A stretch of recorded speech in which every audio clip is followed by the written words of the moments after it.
Assalamualaikum warahmatullahi wabarakatuh. Selamat pagi anak-anak. Kita ketemu lagi dalam pembelajaran bahasa Indonesia yaitu teks eksposisi. Hari ini kita akan membahas tentang kebahasan teks eksposisi. Sebelum kita mulai pembelajaran hari ini, mari kita awali dengan berdoa agar segala proses pembelajaran hari ini dalam bentuk daring bisa berjalan dengan baik, mendapat berkah barokah dari Tuhan Yang Maha Esa. Berdoa bisa dimulai. Berdoa bisa diakhiri. Pembelajaran hari ini kebahasan teks eksposisi dipersembahkan oleh tim MGMPS SMP Negeri 1 Pace yang akan disampaikan oleh Ibu Yuli Sri Setiawati SPD. Oke. Hari ini tujuan pembelajarannya adalah yang pertama kita bisa membedakan makna denotasi dan konotasi dalam sebuah teks eksposisi. Yang kedua kita bisa menggunakan kata teknis.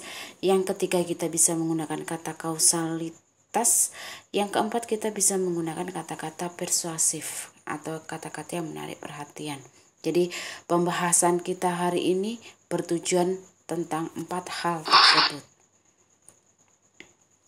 Hari ini kita akan membahas yang pertama adalah makna denotasi dan makna konotasi.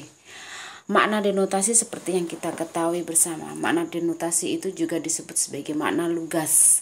Makna apa adanya, makna sebenarnya, makna dalam kamus atau makna leksikal. Contoh kalimatnya adalah ibu guru. Contoh dalam sebuah kalimat, ibu guru mengajar daring selama masa pandemik berlangsung. Di situ ada kata ibu guru, artinya adalah seorang ibu yang berprofesi menjadi seorang guru.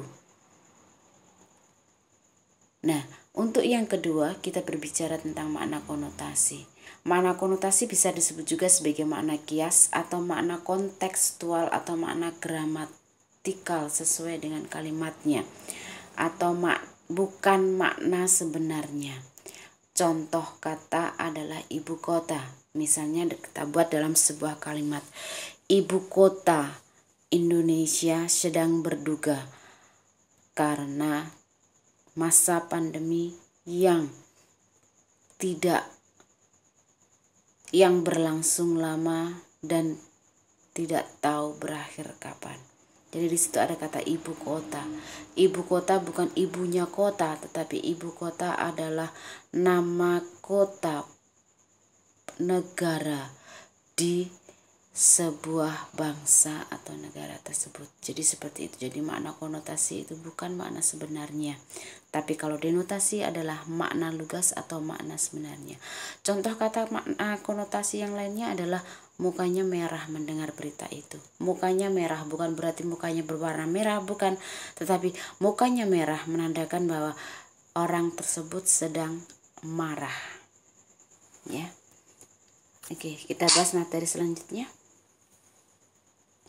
Kita bicara tentang kata teknis. Kata teknis itu adalah kata-kata yang bersifat teknis dan khusus pada bidang-bidang tertentu saja. Contoh dalam bahasa Indonesia. Dalam bahasa Indonesia kita mengenal adanya tadi yang kita sebut di awal sebagai makna lugas. Tadi kita juga mengatakan ada sinonim.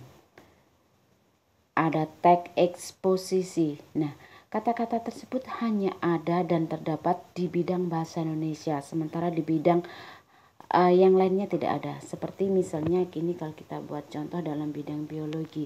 Dalam bidang biologi kita bisa mengenal yang adanya metamorfosa, klorofil, terus kemudian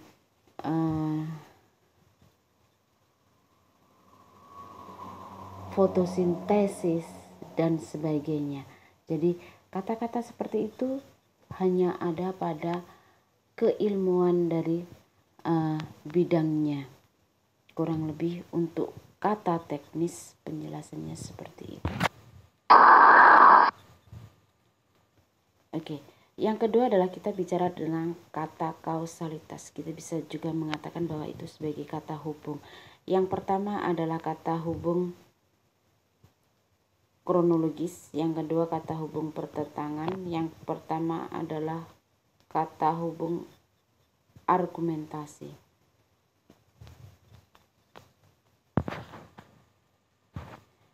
Kata hubung kronologis, maka bisa kita awali dengan kata-kata misalnya ada kemudian. Kronologis berarti berdasarkan urutan waktu. Setelah itu, pada saat itu dan sebagainya, maka itu disebut sebagai kata hubung kronologis. Kata hubung pertentangan, misalnya semuanya diam kecuali semuanya, seluruh Indonesia berduka, namun di balik duka itu ada sebersit kebahagiaan, maka itu disebut sebagai kata kausalitas pertentangan atau kata hubung pertentangan.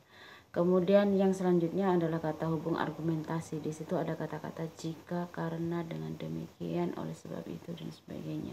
Kurang lebih seperti itu. Silakan kalian cermati sendiri di buku paket kalian halaman 81. Oke, kita berbicara tentang kata persuasif selanjutnya. Yang jelas, yang namanya persuasif itu sebuah kata-kata yang selalu menarik dan minta perhatian dari orang lain. Jadi, ketika kita bicara kalimat persuasif, maka kita bicara tentang kata-kata yang menarik perhatian. Contoh kata-kata persuasif itu adalah hendaklah, sebaiknya, diharapkan, perlu, harus, dan sebagainya. Jadi kurang lebih kata-kata persuasif seperti itu. Oke. Terima kasih atas waktunya. Terima kasih atas semua kesempatan yang telah kita gunakan bersama-sama hari ini. Kita hari ini belajar tentang teks kebahasaan. Ada 4 bahasan pokok yang harus kita perhatikan. Yang pertama makna denotasi dan makna konotasi. Yang kedua adalah kata kausalitas. Yang ketiga adalah kata hubung, kata teknis, dan masih banyak lagi kata-kata yang lain yang bisa kita pelajari di materi teks eksposisi kelas 8. Semoga kita semua selalu dalam keadaan sehat, semoga kita selalu dalam keadaan yang diridhoi Allah, selalu mau berusaha untuk bekerja keras dan ingin maju serta bersifat religius. Selamat pagi, semoga kalian tetap semangat dalam mengerjakan tugas-tugas yang diberikan oleh Bapak Ibu Guru. Terima kasih atas waktunya. Assalamualaikum warahmatullahi wabarakatuh.